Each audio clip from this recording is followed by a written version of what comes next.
पाकिस्तान के साथ मैं हूं आपकी मेजबान इरम सफदर, मेरे साथ मौजूद हैं प्यार भरी सत श्री अकाल, अस्सलाम वालेकुम। पाकिस्तान के साथ तुहाडी सेवा दे विच जस्सी लाइलपुरिया चकदे फटे नपदे किल्ली लाहौर तो लैके Delhi.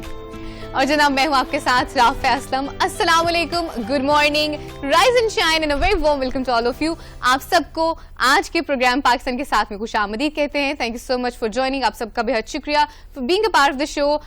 We'll be here with you from 10 to 12, definitely from Monday to Friday. और आज जुमेरात का दिन we are here once again with you guys और we'll be telling you a lot about the Pakistan. जैसे कि नाम से जाहिर है पाकिस्तान के साथ, so we'll be telling you about the Pakistan, Pakistan की डाइवर्सिटी के हवाले से, पाकिस्तान के कल्चर के हवाले से, और कोशिश करेंगे कि हम मैक्सिमम चीजें आप यहाँ पे कवर कर सकें और आपको मैक्सिमम इन्फॉर्मेशन। बिल्कुल, जैसे राफिया जिक्र कर रही थी कि जैसे नाम से जाहिर होता है पाकिस्तान के साथ जो अच्छी चीजें होंगी उनको अप्रिशिएट किया जाएगा। कुछ ऐसे मसाइल जिनके बारे में आप बात करना चाहते हैं या सुनना चाहते हैं या उनका हल ढूंढना चाहते हैं, यकीनन उस हवाले से भी हम बात करेंगे कि हाल जस्सी जी तुसी दसो इस हवाले ਨਾਲ ਵੀ ਗੱਲ ਕਰਾਂਗੇ ਅਸੀਂ। ਵੀਡੀਓ ਕਾਲਸ ਹੋਏਗਾ ਨਾ। ਸਾਡੇ ਪੰਜਾਬ ਦੇ ਸੱਭਿਆਚਾਰ ਹੈਗਾ ਵੇ, ਉਹਦੀਆਂ ਜਿਹੜੀਆਂ ਪ੍ਰੋਬਲਮਸ ਹੈਗੀਆਂ ਨੇ ਸਾਡੇ ਪਾਕਿਸਤਾਨ 'ਚ ਜਿਹੜੇ ਸਾਡੇ ਪਿੰਡੂ ਭਾਈਚਾਰੇ ਦੇ ਲੋਕ ਹੈਗੇ ਨੇ, ਦੇਸੀ ਲੋਕ ਹੈਗੇ ਨੇ, ਉਹਨਾਂ ਨੂੰ ਕੁਝ ਪ੍ਰੋਬਲਮਸ ਹੈਗੀਆਂ ਜਿਸ ਕਿਸਮ ਦੀ ਜਾਣਕਾਰੀ नहीं हैगी वो भी ऐसी जानकारी उन्होंने तक देसी तरीके से पहुंचावांगे जी। बिल्कुल ऐसे ही, और हमारे डिफरेंट सेगमेंट है जिसमें हम कोशिश करते हैं ये तमाम सेगमेंट्स जो है उसमें हम कवर कर सके हर उस टॉपिक को जिसके बारे में आप बात करना चाहते हैं, सुनना चाहते हैं। हेल्थ के बारे में हम लोग बात करते हैं यकीनन, क्योंकि हेल्थ बहुत इंपॉर्टेंट है। आप चाहे काम कर रहे हैं, चाहे आप हाउसवाइफ है, घर पे जहां पे भी मौजूद है, सेहत होगी तो आप काम कर सकेंगे और सेहतमंद होना बहुत जरूरी है। सेहत के हवाले से हम लोग बात करते हैं और इसके अलावा हम टॉप स्टोरी के बारे में बात करते हैं कि सियासत में क्या चल रहा है, पाकिस्तान में क्या होने जा रहा है, कौन सी पार्टी कितना अच्छा जीत रही है, क्योंकि जीतने का जिक्र करना भी जरूरी है। बिल्कुल जी, जीतने का जिक्र करना भी इसलिए जरूरी है क्योंकि कल राफिया ने जो हमें प्रेडिक्शन दी थी वैसा ही यूसुफ रजा गिलानी कल जीत चुके हैं जी। इलेक्शन हुआ जी राफिया। लेकिन हम थोड़ा सा पहले टॉपिक्स के बारे में मजीद we have the video calls with us right now. अगर आप कुछ कोई मैसेज देना चाहते हैं, कोई हमारे प्रोग्राम के बारे में फीडबैक भी देना चाहते हैं तो you could do the video call as well. उसके अलावा एंटरटेनमेंट का सेगमेंट होगा। एंटरटेनमेंट के अलावा हम आपको इन्फॉर्मेशन देंगे, आईटी के हवाले से इन्फॉर्मेशन देंगे, और उसके अलावा हमारे पास एक बड़ा ही बेहतरीन किस्म का टॉपिक है जो कि है टैबू। बहुत से लोग इस हवाले से बात नहीं करते, बहुत सारी ऐसी चीजें हो रही है माशरे में जिनको लोग शर्मिंदगी के मारे छेड़ते तक नहीं। So we gonna talk about that as well, क्योंकि उस पर बात करना भी बेहद जरूरी है। चलते हैं अभी की स्टोरी की जानिब, जो कि आज स्टोरी ऑफ द डे है, which is about the senate elections. और सेनेट के इंतखाबात, उन पे बड़ी बात हो रही थी और बिलाखिर कल इंतखाबात हुए और बड़ी गहमा गहमी भी रही। और पंजाब में तो आप सबको पता है कि बिला मुकाबला जो है सेनेटर्स मुंतखब हुए। बाकी जगहों पे नताइज जिनकी उम्मीद की जा रही थी उसी तरह से हुए, लेकिन सबसे मजेदार जो देखने में एक मुकाबला नजर आया वो इस्लामाबाद में था। Definitely Iram, as I said कि वजीर जो हमारे साबिक वजीर आजम है यूसुफ रजा गिलानी, उनका मुकाबला था जो मौजूदा वजीर खजाना है हफीज शेख के साथ, और डेफिनेटली 5 वोट से वहां से वो बिल्कुल जैसे राफिया जिक्र कर रही है, वेरी एक्साइटेड फॉर इट जी। बिल्कुल, क्योंकि राफिया चाह भी रही थी और वैसे भी रिजल्ट वही आया। मर्जी गल्ला कर लिए, यूसुफ रजा गिलानी साहब जीत गए ने। हाँ जी बिल्कुल जी। सेनेट इलेक्शन कल जब इंतखाबात हुए, पोलिंग 9 बजे शुरू हुई, जिसके बाद बाकी तो वही नताइज आए जिनकी उम्मीद की जा रही थी। लेकिन इस्लामाबाद की जो सीट थी वहां पे वो हुआ जिसका हुकूमत को पहले दिन से खदशा था। यूसुफ रजा गिलानी हफीज शेख को 5 वोटों से शिकस्त देके इस्लामाबाद से सेनेटर मुंतखब हो चुके हैं। खवातीन की निशस्त में तहरीक इंसाफ की फौजिया अरशद कामयाब करार पाई। यूसुफ रजा गिलानी ने 169 वोट लिए, जबकि हफीज शेख ने 164 वोट लिए। जबकि खवातीन की निशस्तों में तहरीक इंसाफ की फौजिया अरशद जीत गई हैं, उन्होंने 174 वोट लिए। एक अजीब सी चीज थी, एक ही जगह से एक ही पार्टी के लोग, लेकिन फौजिया अरशद साहिबा को 164 वोट मिले, जबकि हफीज शेख जो है उनको 164 मिले। और जो इस हवाले से हम बात करेंगे, तज्जिया भी लेंगे, क्योंकि अहम फैसले किए गए कल। हमारे साथ मौजूद है नजीर लगारी, सीनियर तज्जियाकार। अ वेरी गुड मॉर्निंग, अस्सलाम वालेकुम सर, कैसे आप, खैरियत से हैं? जी बिल्कुल मैं ठीक हूँ, और आपने चूंकि 2 मीडियम 3 मीडियम रखे हुए हैं तो मुझे इजाजत दें कि मैं भी 3-4 मीडियम इस्तेमाल करूं, मैं हिंदी में बात करूं, सराइकी में बात करूं, बलोची में बात आप बिल्कुल कर सकते हैं। जो है असां गाल करे सू यूसुफ रजा गिलानी साहब दी वो इलेक्शन सब बहुत खुश ने यूसुफ रजा गिलानी बहुत खुश ने जीत गए ने, सैनिटर मुंतखब हो गए ने। जी वो मुंतखब थी गए और उन्हें पहले प्रिडिक्ट भी किया कि वो खट वैसे इलेक्शन जी हाँ। और सराइकी बैठ दे लोगों को बड़ी उम्मीद है कि यूसुफ रजा गिलानी दे खटन दे नाल मामलात कुछ अगूते वध सन, चीज़ां कुछ ठीक थी सन, जमहूरियत बेहतर थी सी और जेड़ा जमहूरियत दे नां दे उत्ते ए शायद मुसलत थे मुल्क दे उत्ते उंदा कुछ इलाज थी सी, चूंकि ये लोग सियासत ना पे कर सकते हैं, इन लोगों को डिलीवर कराने दा नहीं है जेड़े हुक्मरान हैं। मैं हुन सिंधीअ जी गाल करसा, हिनन कुछ भी न डिलीवर कयो, हिना मानन के मायूस कयो, मानू तमाम घणा मायूस होया हिन खां ऐं मानन इहो सोचियो पे त हाणे हिन खां जिंद कीअं छॾाइजे, छो जिंद छॾाइण जो तरीक़ो इहो थियो त हुननि जेको आहे सो यूसुफ रज़ा गिलानी साहब खे खटायो ऐं सिंध जे साईं हफीज़ शेख साहब खे हारायो, उन हारायो आहे इलेक्शन ऐं इन जे करे मां सम्झां थो त तमामु वॾी ॻाल्हि आहे।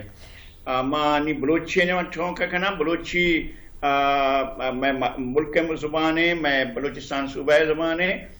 यूसुफ रज़ा गिलानी इलेक्शन खटसुश्ता यक सज 69 वोट ज़रूरत थी वोट दे रहे से हफीज शेख हारसुश्ता के मेंबर्स वोट दाता यूसुफ रज़ा गिलानी चॉइस कुर्ता यूसुफ रज़ा गिलानी खैग से मां ये समझा तो जुआ बीसा जमहूरियत लाइ जुआ बीसा मानन जी हल्क ने खुदाए हल्के इशे फैसला सा खुश भी था। तो आपका बहुत मेहरबानी, आपने मुझे लिया है। साहब पंजाबी रह गई पंजाबी च भी होना चाहिए जी।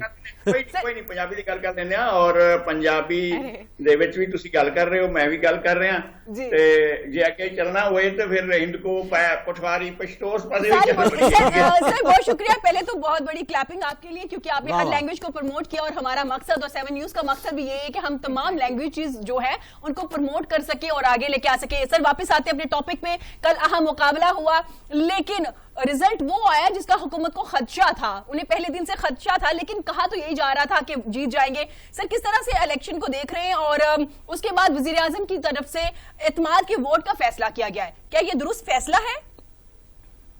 मेरे ख्याल में आज इन्होंने दूसरी बार अपने पांव पर कुल्हाड़ा मारा है। मुझे नहीं लग रहा है कि वो वोट ऑफ कॉन्फिडेंस जो ले पाएंगे, इसलिए कि उन्होंने बहुत जल्दबाजी में फैसला किया और इस तवक्को पर किया है कि वो इलेक्शन यूसुफ रज़ा गिलानी साहब से हारने के बाद अगर फौरी नहीं कराते हैं तो उनके मेंबर्स जो हैं वो तेजी से अलग होते जाएंगे। लेकिन जो लोग अलग हो चुके हैं अब यकीनन वो उनके खिलाफ वोट करेंगे और डटकर वोट करेंगे, इस बात का कभी इम्कान है। लेकिन चूंकि पाकिस्तान की जो हैयत मुक्तदरा है, जो पाकिस्तान की स्टैब्लिशमेंट है, उसने अपने आप को गैर जानिबदार साबित किया है और उसने हांका नहीं लगाया है। इस वजह से जो मेंबरान हैं कौमी असम्बली के उन्होंने वोट दिया है यूसुफ रज़ा गिलानी साहब को और अगर यही ट्रेंड आता है तो फिर जो है वो बहुत मुश्किल लगता है इस वक्त के वो कॉन्फिडेंस का वोट लेने पे उन्हें भारत छोड़ना पड़ेगा और सदर को किसी और पार्टी को दावत देनी पड़ेगी कि हुकूमत बनाए। जी सर इसमें थोड़ी डिटेल में भी बात करना चाहूंगी। साबिक सदर आसिफ अली जरदारी ने जिस तरह से कहा था कि असेंबलियों में बैठ के लॉबी की जाए, जो नाराज अरकान है उन्हें तोड़ा जाए और वो बिल्कुल दुरुस्त साबित हुआ। जो अरकान थे वो टूट गए और उन्होंने वोट जो है यूसुफ रज़ा गिलानी को दिया। किस तरह से देखते हैं इस चीज को?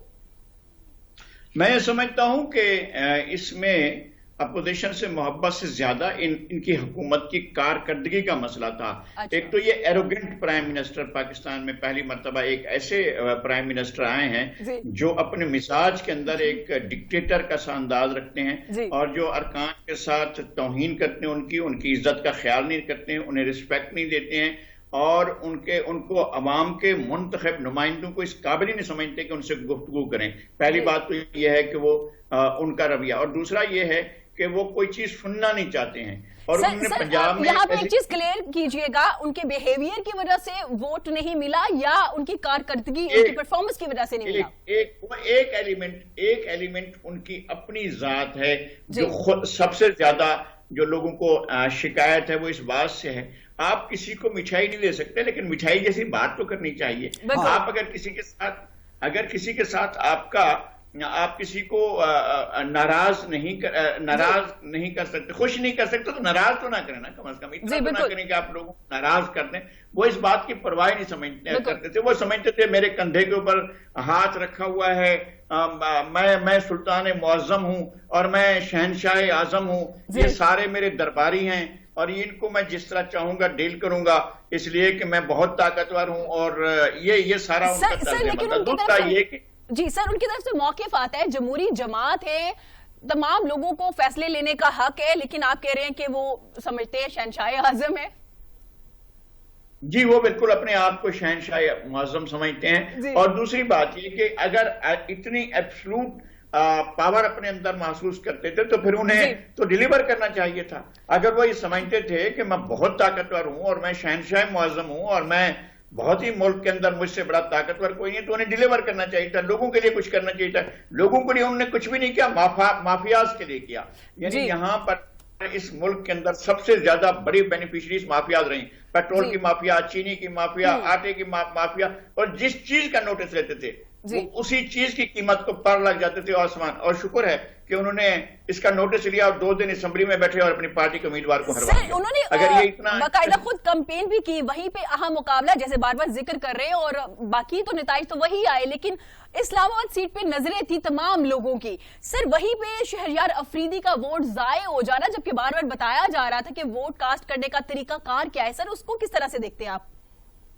शहरयार अफरीदी साहब ने खुद वोट तय किया, खुद किया, और मैं बिल्कुल ये समझता हूँ, ऐसा नहीं है कि उन्होंने भूल कर किया है। और जरताज गुल ने किया है, मेरे ख्याल में उन्होंने भी भूल कर नहीं किया होगा। और खुद इमरान खान ने वोट अपना जाय किया, तो इमरान खान को किसने कहा था कि अपना वोट जाय करते हैं?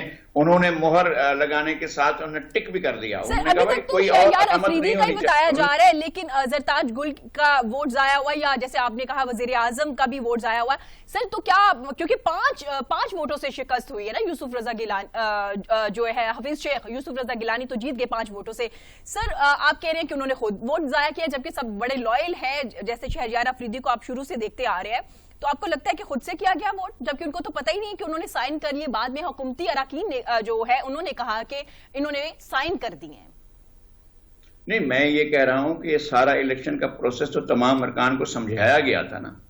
असल में इमरान खान का अपना रवैया जो है ना लोगों के साथ, वो मुनासिब नहीं। आपने देखा कि जब सऊदी अरब के वली अहद आए हुए थे, तो वो प्रेसिडेंट ऑफ पाकिस्तान को कैसे मुखातिब करके बात करते, अरे इस तरह से बात कर रहे थे, और वो लोग मीडिया पर ये आ रहे थे प्रेसिडेंट के साथ। आपका प्रेसिडेंट कोई भी हो सकता है, लेकिन प्रेसिडेंट को आपने ड्यू रिस्पेक्ट देनी होती है। वो भी खुश थे इस बात से, कोई मुझे ऐसा कह रहे हैं, लेकिन जो मासेस हैं वो देख रहे हैं ना, लोग तो देख रहे हैं। और इसी तरह से लोगों को उनका मुखातिब करने का अंदाज भी ठीक नहीं था। ये जुल्फकार भुट्टो नहीं थे, ये बेनजीर भुट्टो नहीं थे, ये इनके अंदर एक हवा भरी हुई थी जो कल खत्म हो गई है मेरे ख्याल में। जी सर, चैलेंजेस क्या होंगे हुकूमत को अगले 2.5 साल में, क्योंकि अब तो सीट भी जीत चुके हैं, पीडीएम कितनी स्ट्रांग नजर आ रही है आपको? इसके अलावा मैं ये भी पूछना चाहूंगी, क्योंकि उन्होंने लॉन्ग मार्च भी अनाउंस किया हुआ है, तो हुकूमत के चैलेंजेस को किस तरह से देख रहे हैं आप? पहली बात तो ये है कि हुकूमत ये तस्वुर कर रही थी कि वो सेनेट में अपनी अक्सरियत हासिल कर लेगी। सेनेट में उनको अक्सरियत हासिल नहीं हुई है, सेनेट अब भी अपोजिशन को अक्सरियत हासिल है। तो गोया अब सेनेट में अपोजिशन अपना चेयरमैन ला सकती है। वो पहले भी इस पोजीशन में थी, लेकिन चूंकि पहले ये समझा जा रहा था कि एस्टैब्लिशमेंट जानिबदार है, तो ऐसा मुमकिन नहीं हो सका। वो उस वक्त भी हो सकता था, सादिक संजरानी साहब उस वक्त भी शायद जा सकते थे, लेकिन अब तो रास्ता हमवार हो गया है। और मेरा ख्याल है कि अब सेनेट के चेयरमैन और डिप्टी चेयरमैन जो है वो अपोजिशन से होंगे। और दूसरी बात यह है कि हुकूमत समझ रही थी कि वो बिल्डोज करेगी और कानून साजी करेगी, वो नहीं कर सकती, इसलिए कि सेनेट में अब भी वो अक्सरियत में नहीं है।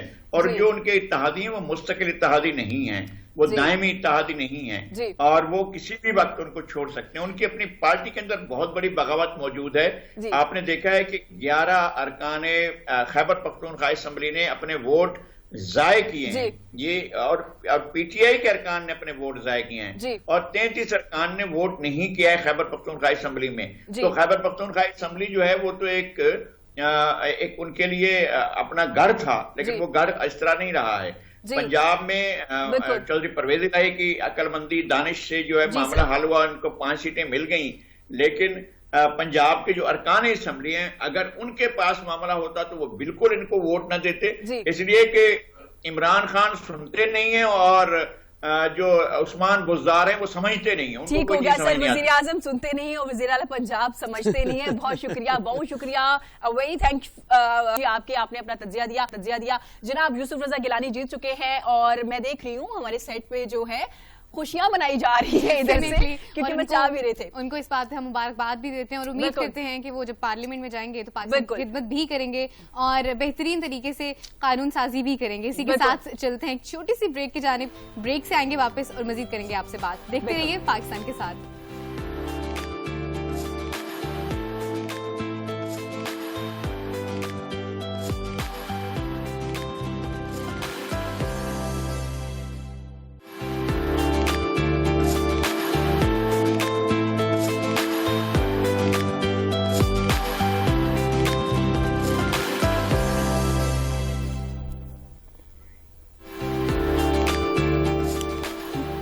ਮਿੱਠੀ ਜੀ ਸਵੇਰ ਦੇ ਨਾਲ ਪਾਕਿस्तान के साथ ਤੁਹਾਡੀ ਸੇਵਾ ਦੇ ਵਿੱਚ ਫਿਰ ਇੱਕ ਵਾਰੀ ਹਾਜ਼ਰ ਆ ਜੀ ਬ੍ਰੇਕ ਤੋਂ ਬਾਅਦ। हाँ जी ਕੀ खबर है?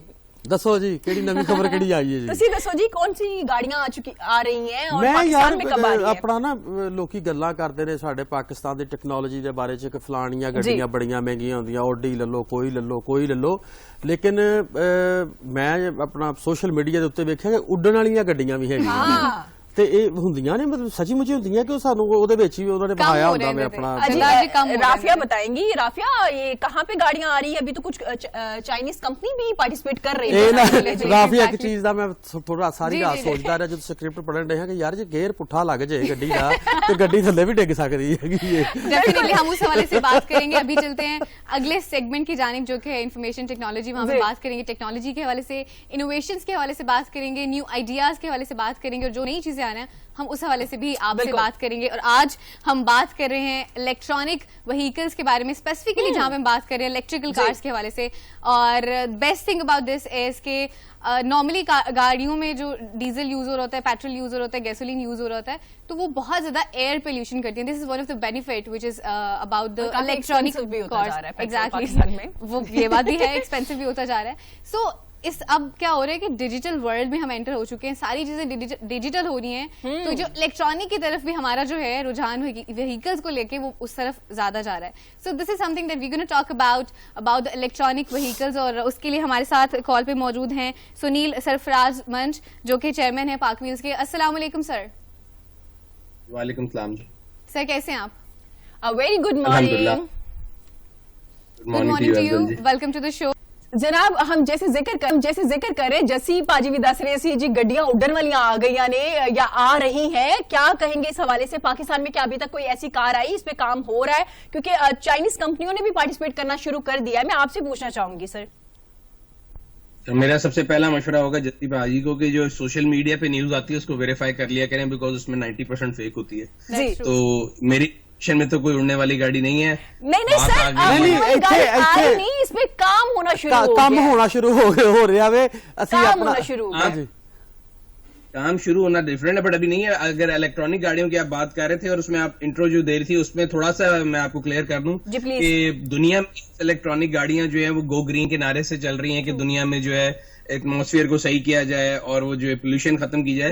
लेकिन अगर हम ये बात करें कि हम गो ग्रीन की वजह से करेंगे तो ये बड़ा एक मज़ाक़ा खेज बात होगी।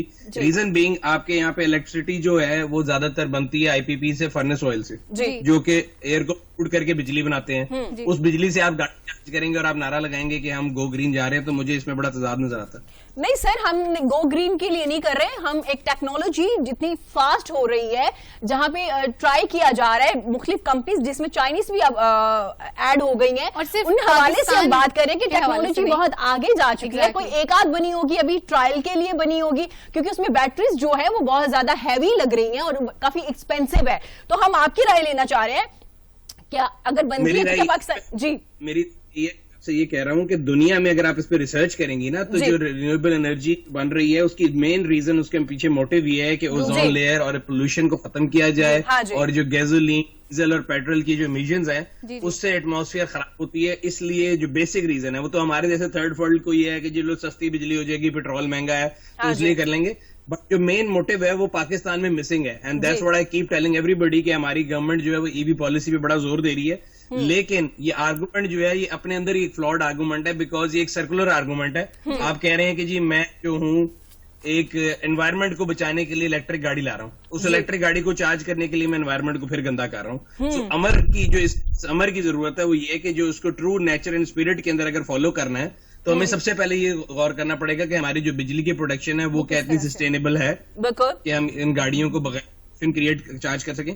दूसरी चीज, कंपनीज ऑब्वियसली पूरी दुनिया में आ रही हैं, इनके आपने कहा बड़ी हैवी बैटरीज लगती हैं, तो हर चीज के साथ जिम्मेदारी आती है। जैसे दुनिया में वेपन्स बने, आप उसको नेगेटिवली यूज कर सकते हैं, पॉजिटिवली भी कर सकते हैं। गाड़ी सड़क पे अगर आप गलत तरीके से चलाएंगे तो वो लोगों की जान के लिए खतरनाक भी साबित हो सकती है, अगर आप सही चलाएंगे it's a mode of transport. Similarly electric गाड़ियों की जो बैटरी हैं ये इनको डिस्पोज करना भी एक बहुत बड़ा प्रॉब्लम है। लिथियम आयन बैटरीज हैं और उनमें ज्यादा ड्यूटी बैटरीज हैं जिनको एक प्रॉपर प्रोसीजर फॉलो करना चाहिए। हैविंग सेड दैट, पाकिस्तान में जो मार्केट अभी है जिसके बारे में लोगों के अंदर एंटिसिपेशन है कि शायद हमारे वज़ीर आज़म साहब भी कहते हैं, पॉलिसी भी आ रही है, और ईवी पॉलिसी के बारे में भी आपने सुना होगा कि जी वो आ गई है। सबसे बड़ी इंपॉर्टेंट इशू ये है कि रेड टेपिज्म हमारे यहाँ पे इतनी कि 1-1.5 महीने से ज्यादा हो चुका है। ईवी पॉलिसी भी आई, सबने वाह भी की, मुबारकबाद भी ले ली, बट वो पॉलिसी आज तक इंप्लीमेंट नहीं हो सकी। अच्छा सुनील भाजी, ये वाकई गल ठीक हैगी कि उड़न वाली गड्डियां बाहर दे देशों च बनन डईयां ने कि नहीं बनन डईयां? उस पे ऑटोनमस कार्स और फ्लाइंग कार्स के ऊपर रिसर्च शुरू हुई है, बट अभी तक उस पे काम नहीं हुआ। सर कुछ ऐसे डिपार्टमेंट हैं जिन्होंने ये इम्प्लीमेंट करने की कोशिश की है। बैटरीज जैसे मैंने पहले भी जिक्र किया, एक तो एक्सपेंसिव बहुत है और अभी तक जो उसकी रिचार्जिंग जो है उस सिस्टम को अच्छे से अंडरस्टैंड नहीं कर पा रहे, जिसकी वजह से दोबारा से काम किया जा रहा है अभी तक। सो दैट्स व्हाई हम टेक्नोलॉजी की बात इसलिए कर रहे हैं कि कुछ चीजें इस तरह से भी हो रही हैं, ठीक है अभी उस तरह से काम नहीं कर पा रहे, लेकिन यकीनन कुछ आगे अगर फ्यूचर की बात की जाए पाकिस्तान में, तो आपकी राय इसलिए भी लेना जरूरी थी कि आप किस तरह से देखते हैं, अगर आती है तो क्या हम लोग सरवाइव कर पाएंगे? नहीं मैं तो कहनी नहीं ਉੱਥੇ ਬਹਿਣਾ ਉਹਦਾ ਗੇਅਰ ਪੁੱਠਾ ਲੱਗ ਜੇ ਤਾਂ ਅਸੀਂ ਪਿੱਛੇ ਨੂੰ ਉੱਡਦੇ ਹੋਈਏ ਉਹ ਜਿਹਾ ਕੰਮ ਕੋਈ ਨਹੀਂ ਕਰਨਾਗਾ। I am very hopeful about electric। देखें इलेक्ट्रिक दुनिया में फ्यूचर है, डोंट टेक मी रॉन्ग कि मैं ये कह रहा हूँ कि पाकिस्तान नहीं आनी चाहिए, नहीं होनी चाहिए। मेरा कहना ये कि जिस तरीके से हमारी गवर्नमेंट ये इम्प्लीमेंट करने की कोशिश करी है वो गलत है। देखिए सिंपल सी बात, it's chicken and egg problem. आप अगर आज इलेक्ट्रिक गाड़ी ले लें, जो कि मैंने ली भी थी, तो आप लेने के बाद आपको एक टेंशन होती है कि मैं इसको चार्ज कहां पे करूंगी। ये मोबाइल फोन है नहीं कि अगर आपकी चार्जिंग खत्म होगी तो आप जिंदगी गुजार लेंगे, मेरी तो उसके बगैर भी नहीं गुजरती वैसे, लेकिन थोड़ा मैं ऐड करती हूँ तमाम लोगों की मोबाइल के बगैर, गाड़ी के बगैर शायद गुजर जाती हो। गाड़ी के केस में ये कि एक रेंज एंजाइटी एक चीज कहते हैं, तो गाड़ी की आपकी रेंज जो है 100 से नीचे आ जाती है तो आपको हर वक्त टेंशन होती है कि मैं इसको कहाँ चार्ज करूँ। और अभी अगर जो कमर्शियल चार्जिंग है, लाहौर में 1 है, इस्लामाबाद में 2 है, कराची में 2 है, विद दीज बिग सिटीज, और इनका इतना बड़ा साइज है, आई थिंक सबसे पहले चार्जिंग नेटवर्क जरूरी है। जब वो होगा, और उसके अलावा लोगों का ट्रेंड देखें, उस गाड़ी को चार्ज करने के लिए आपको 1 घंटा अंदर बैठना है। सो अगर आप गाड़ी रिफ्यूल कराने चाहें तो आप 1 घंटा नहीं बैठते। सो उसके लिए भी लाइफस्टाइल चेंज आएगा। ऐसी जगहों पे चार्जिंग लगनी चाहिए जहां पे लोग पार्किंग करते हैं, शॉपिंग करने जाते हैं। So it will take a lot of time. Okay, बहुत शुक्रिया Thank you सुनील so मन much. सरफराज, चेयरमैन पाकव्हील हमारे साथ मौजूद थे।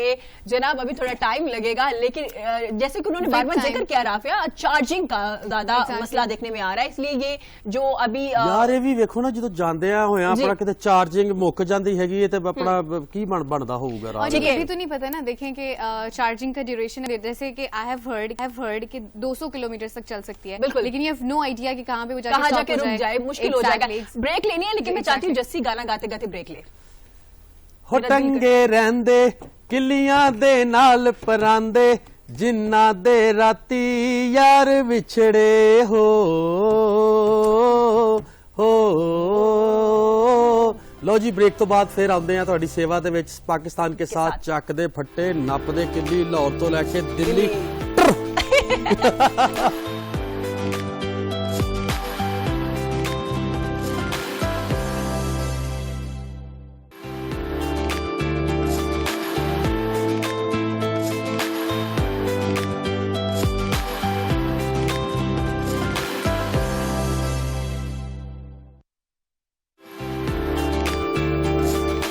ਇੱਕ ਵਾਰੀ ਫੇਰ ਤੁਹਾਡੀ ਸੇਵਾ ਦੇ ਵਿੱਚ ਹਾਜ਼ਰ ਬ੍ਰੇਕ ਤੋਂ ਬਾਅਦ ਪਾਕਿस्तान के साथ। ਔਰ ਅੱਜ ਇੱਕ ਤੁਹਾਨੂੰ ਐਡੇ ਕੋ ਵਧੀਆ ਮੁੱਦੇ ਤੇ ਆਪਾਂ ਗੱਲ ਕਰਾਂਗੇ ਕਿ ਜਿੱਦਾਂ ਕਿ ਕੋਵਿਡ-19 ਦੇ ਵਿੱਚ ਬਹੁਤ ਜ਼ਿਆਦਾ ਸਾਡੇ ਜਿਹੜੇ ਪਾਕਿस्तान ਦੀ ਨਹੀਂ ਗੱਲ ਬਲਕਿ ਪੂਰੀ ਦੁਨੀਆ ਦੀ ਗੱਲ ਕਰਾਂਗੇ ਕਿ ਲੋਕਾਂ ਦੇ ਵਿੱਚ ਨੇਰ ਪੈ ਗਿਆ। ਆਪਾਂ ਕੰਮਕਾਰ ਕਈਆਂ ਦੇ ਖਤਮ ਹੋ ਗਏ ਬਿਲਕੁਲ, ਕਈਆਂ ਨੂੰ ਘਰ ਰਹਿ ਰਹਿ ਕੇ ਡਿਪਰੈਸ਼ਨ, ਐਂਜ਼ਾਇਟੀ ਦੇ ਪਤਾ ਨਹੀਂ ਹੋਰ ਕੀ ਮਸਲੇ ਹੋ ਗਏ। ਤੇ ਸਾਡੇ ਕੋਲ ਕਾਮਰਾਨ ਖਾਲਿਦ ਸਾਹਿਬ ਯੋਗਾ ਐਕਸਪਰਟ ਹੈਗੇ ਨੇ, ਔਰ ਉਹ ਜਿਹੜੇ ਅਸੀਂ ਤੁਹਾਨੂੰ ਪਹਿਲੇ ਹੀ ਦੱਸ ਚੁੱਕੇ ਹੈਗੇ ਆ ਕਿ ਅਸੀਂ ਤੁਹਾਨੂੰ ਜਿਹੜੇ ਸਾਡਾ ਪਿੰਡੂ ਭਾਈਚਾਰਾ ਦੇਸੀ ਲੋਕ ਹੈਗੇ ਨੇ, ਜਿਨ੍ਹਾਂ ਨੂੰ ਕੁਝ ਹੁੰਦਾ ਵੀ ਹੋਵੇ ਤਾਂ ਉਹਨਾਂ ਨੂੰ ਪਤਾ ਨਹੀਂ ਚੱਲਦਾ ਹੈਗਾ ਇਹ ਕੀ ਹੋਣ ਡਿਆ, ਔਰ ਉਹ ਜੀ ਔਰ ਉਹ ਨੱਸ ਕੇ ਜਾਂਦੇ ਨੇ ਬਾਬਿਆਂ ਦੇ ਕੋਲ ਜੀ, ਸਾਨੂੰ ਜਿੰਨ ਚੰਬੜ ਗਿਆ, ਸਾਨੂੰ ਤਵੀਤ ਕਿਸੇ ਨੇ ਪਾ ਦਿੱਤੇ ਨੇ, ਲੇਕਿਨ ਉਹ ਇੱਕ ਕਿਸਮ ਦਾ ਪੈਨਿਕ ਅਟੈਕ ਹੋਇਆ ਹੁੰਦਾ ਜਾਂ ਬੰਦਾ ਡਰਿਆ ਹੁੰਦਾ ਹੈ, ਇਹ ਡਿਪਰੈਸ਼ਨ ਦੇ ਵਿੱਚ ਆਪਣਾ ਜਾ ਕੇ ਹੁੰਦਾ ਵੇ। ਔਰ ਇਹਦੇ ਵਾਸਤੇ ਸਾਡੇ ਕੋਲ ਅੱਜ ਕਾਮਰਾਨ ਖਾਲਿਦ ਸਾਹਿਬ ਯੋਗਾ ਭਾਜੀ, ਸਤਿ ਸ੍ਰੀ ਅਕਾਲ ਜੀ। अस्सलाम वालेकुम। अस्सलाम वालेकुम, सत श्री अकाल सरदार जी। ਕੀ ਹਾਲ ਆ ਭਾਜੀ? अल्हम्दुलिल्लाह सरदार जी, मैं ठीक ਭਾਜੀ ठाक। ਤੁਸੀਂ ਆਪਣਾ ਆਪਣੇ ਯੋਗਾ ਦੇ ਜ਼ਰੀਏ ਲੋਕਾਂ ਨੂੰ ਥੋੜਾ ਜਿਹਾ ਬੋਲ ਕੇ ਵੀ ਦੱਸੋ ਜੋ ਤੁਹਾਡੀ ਵਿਚਾਰਧਾਰਾ ਹੈਗੀ, ਜੋ ਮੈਂ ਆਪਣਾ ਸਵਾਲ ਕੀਤਾ ਹੈਗਾ, ਔਰ ਉਸ ਤੋਂ ਬਾਅਦ ਤੁਸੀਂ ਆਪਣੀ ਐਕਸਰਸਾਈਜ਼ ਵੀ ਕਰਕੇ ਦੱਸੋ ਤਾਂ ਕਿ ਲੋਕਾਂ ਨੂੰ ਅਵੇਅਰनेस मिल सके। स्ट्रेस और एंजाइटी के लिए। जी अस्सलाम वालेकुम गाइस। मैं आपको सबसे पहले एक चीज़ बताऊंगा कि जो लोग कोविड-19 की वजह से बड़े डिप्रेस थे, स्ट्रेस में थे, तो उनके लिए सिंपली घर में बैठ के आप किसी जिम में ना जाएं, किसी फिटनेस स्टूडियो में ना जाएं, घर में बैठ के अपनी स्ट्रेस को ख़त्म करें, अपने वेट को कम करें। उसके लिए सिंपली आपने कुछ भी नहीं करना, सिर्फ आपने घर में एक योगा मैट है, ठीक है, अगर नहीं है तो आप किसी भी फ्लोर पे भी वो एक्सरसाइज कर सकते हैं। तो सिंपली आपने इनहेल एक्सहेल का प्रोसेस स्टार्ट करना, ठीक है। आपको मैं एंजाइटी की सबसे मेन वजह बताता हूँ। सॉरी टू कट यू, आपने इनहेल और एक्सहेल की बात की, तो हमारे यहाँ हम प्रॉपर सही से सांस नहीं लेते, हमें नहीं पता सांस को इनहेल कैसे करना है, और आपका बैली बाहर आना चाहिए या नहीं आना चाहिए। यार बैली ਦੀ ਗੱਲ ਨਾ ਕਰੋ, ਮੇਰੇ ਵਾਸਤੇ ਪ੍ਰੋਬਲਮ ਹੈਗੀ ਹੈ। ਔਰ ਤੁਸੀਂ ਭਾਜੀ ਮੈਨੂੰ ਹੀ ਕਾਮਰਾ ਸਾਹਿਬ ਦੱਸਣਾ ਹੈਗਾ ਕਿ ਢਿੱਡ ਕਿੱਦਾਂ ਛੋਟਾ ਕਰੀਦਾ है। ऐसे ही है, हम अच्छे से सांस भी नहीं ले पाते। जी जी इंशाल्लाह मैं बताता हूँ। इनहेल एक्सहेल का जो बेस्ट प्रोसेस है, आपको सिंपली नाक से सांस खींचना होता है, ठीक है। उसके बाद एक्सहेल आपको ब्लो करना पड़ता है फेस से, ठीक है, अपने मुंह से ब्लो करना पड़ता है। सिंपली इसमें जब आप इनहेल करते हैं तो उसका प्रोसेस आपको एजुकेट करने के लिए पॉइंट ऑफ व्यू से आपको समझ आनी चाहिए कि आपके ब्लड में जो ऑक्सीजन की मिकदार होती है वो बैलेंस होती है। पहले आपके माइंड में न्यूरॉन्स को जाती है जो स्ट्रेस की टेंशन की वजह बनती है, ठीक है। उसके बाद एक्सहेल करते हैं तो आपके लिए वो कार्बन डाइऑक्साइड गैस बाहर निकलती है। तो इसलिए आपने जब भी आपको स्ट्रेस, एंजाइटी हो, टेंशन हो, आपको मैं 2-3 पोस्टर्स बताता हूँ योगा के जो बहुत बेस्ट है, ठीक है। उसके पॉइंट ऑफ व्यू से आपने बैठना है, एक्सरसाइज करनी है, ठीक है। सबसे पहले आप कहीं पे भी बेड पे थोड़ा सा बॉडी को वार्म अप कर लें, ठीक है। अपने एंकल्स को, ज्वाइंट्स को ऑन करें अपनी बॉडी को, ठीक है। सिंपल इज, ठीक है, सिंपल इज दिस, ठीक है। ट्विस्ट करें अपनी बॉडी को लाइक दिस, ठीक है। क्योंकि बेस्ट मोमेंट ये होती है कि आपके ज्वाइंट्स ओपन हो जाए, फिर उसके बाद you can start your yoga, you can start your CrossFit, you can start your belly fitness exercise. Yoga से पहले भी जितनी भी स्ट्रेच के वो हैं सारे, या फिर वार्म अप करना बेहद जरूरी है। ये ऑफ कोर्स ये जो सबसे बेस्ट पोस्टर है मैं आपको बता रहा हूँ, ये डाउन टू डॉगवर्ड है, ठीक है। डाउन टू डॉगवर्ड में आपकी ब्लड सर्कुलेशन आपकी हेड पे आ जाती है। इसके इम्पैक्टफुल बड़े रिजल्ट्स हैं। इससे आपके बाल जो गिरते हैं, झड़ते हैं, वो आपके बेस्ट हो जाते हैं। आपके फेस पे जो पिंपल्स है, हार्मोनल चेंजिंग जो होती है आपके फेस पे, वो बेस्ट हो जाती है, ठीक है। आपका ब्लड सर्कुलेशन फास्ट होता है फेस की तरफ, ठीक है। अगर आप देखें, मुझे कैमरा में दिखा सकते हैं, तो मेरा इस time blood circulation full time मेरे फेस पे आ चुका होगा, ठीक है। इससे इसका बेनिफिट ये होगा कि जितना भी ब्लड सर्कुलेशन है मेरे दिमाग में फास्ट हो गया, ठीक है। इसके बाद आप एक कोबरा पोज होता है हमारा बेस्ट, कोबरा पोज। और मैं आपको एक और अच्छा चीज कामरान, इसके साथ साथ आपने ब्रीथ एक्सरसाइज जो है इनहेल एक्सहेल के साथ प्रोसेस कर रखना है। आपने नाक से सांस देखे, मैं यहाँ पे मैं नाक से सांस ले रहा हूँ। जो बिगनर्स हैं वो अपने नीज पे कर सकते हैं, ठीक है। जो बिगनर्स हैं नी लगा के, इसको कोबरा पोज बोलते हैं। और जितने भी योगा के पोजेज हैं मैं आपको एजुकेट करता चाहूँ, ये मोस्टली जानवरों से देख के लिए गए हैं। इसमें आपके बैक पे, आपके टमी पे, जैसे सरदार जी ने मुझसे पूछा कि मुन्नू टेड कट करने दी एक्सरसाइज दसो, तो बेस्ट एक्सरसाइज ये है कि आप अपने पेट पे फोकस करें। आप अर्ली मॉर्निंग करें, वो ये बेस्ट है। इसके बाद इवनिंग में भी कर सकते हैं, ठीक है। ये कोबरा पोज है, इसमें आप इनहेल एक्सहेल करेंगे, मैं आपको इसके बाद भी बताता हूँ। कम से कम 30 second to 40 second, got it, and blow. इसके बाद कैट पोज आता है, ठीक है। कैट पोज करेंगे सिंपली हम, इसमें भी इनहेल एक्सहेल करेंगे, ठीक है। ये मैं आपको सिर्फ चंद सेकंड के लिए करके बताऊंगा, फिर इसके बाद मैं आपको बताऊंगा इसकी रेपिटेशन कितनी करनी है और कितने कितने सेकंड के लिए आपने होल्ड करना है, ठीक है। इसमें आपकी जो हिप्स है आपकी हील्स पे होगी, आपकी जो आर्म्स की एल्बोज है वो स्ट्रेट होंगी, सामने देखेंगे, स्ट्रेच देंगे। जैसे आपने कैट्स को देखा होगा, वो अक्सर इस तरह स्ट्रेच करती है अपनी बॉडी को, ठीक है। ये उन्हीं से इनहेंस होके योगा में अडॉप्ट की गई चीजें एक्सरसाइज से। यहाँ पे भी इनहेल एक्सहेल का ऐसी प्रोसेस होगा। ये आपकी मसल को एक्टिवेशन करने के लिए, फ्लेक्सिबिलिटी के लिए। अगर आप इसमें थोड़ा सा स्ट्रेस फ्री एक्सरसाइज करना चाहते हैं तो उसमें आप सिंपल एक बेबी पोज होता है, ठीक है। बेबी पोज में आप इस तरह बैठ जाएंगे, ठीक है। अपना सर सीधा रख लेंगे। आपके पास एक ब्रिस्क मिलती है, योगा ब्रिस्क, वो रख सकते हैं सर के नीचे। अगर जो नहीं रखना चाहते वो इस तरह भी कर सकते हैं। It's very peaceful and very stress relieving pose. It's a baby pose. हमारे योगा में ये कहा जाता है कि जब इंसान अपनी माँ के कोख में, गोद में होता है, तो इसी कंडीशन में वो फीडिंग कर रहा होता है। बिल्कुल जी। इम्पैक्टफुल है। ब्रेक का वक्त हुआ है, कामरान हमारे साथ रहेंगे, इसी को कंटिन्यू करेंगे और बताएंगे स्ट्रेस लेवल को कैसे कम किया जा सकता है। हाजिर होते एक ब्रेक, देखते रहिए पाकिस्तान के साथ।